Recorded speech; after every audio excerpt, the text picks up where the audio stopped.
आता नाण्याची अजून एक जादू बघूया. याकरता पाहिजे एक वाटी, एक नाणं व थोडं पाणी. पहिले आपण वाटीमध्ये एक नाणं ठेवूया. कोणतं पण नाणं चालेल. आणि मग हळूहळू हळू मागे जाऊया तोपर्यंत की आपल्याला नाणं दिसायचं बंद होईल. बास.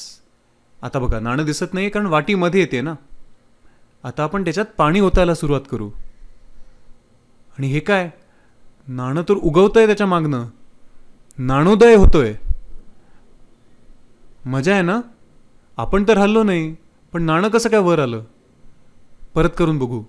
2 वाट्या घेऊया यावेळेस. दोन्हीमध्ये नाणी आहेत. आणि आता आपण मागे गेलो.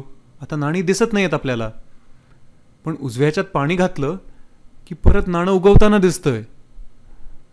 म्हणजे डावीकडे नाणं आहे ते दिसत नाही, उजवीकडचं नाणं कसं काय दिसतंय. काहीतरी गडबड आहे ना. आपण जर का वरतून बघायला गेलो तर अरे दोन्हीकडे नाणी आहेत, पण एक दिसतं एक दिसत नाही.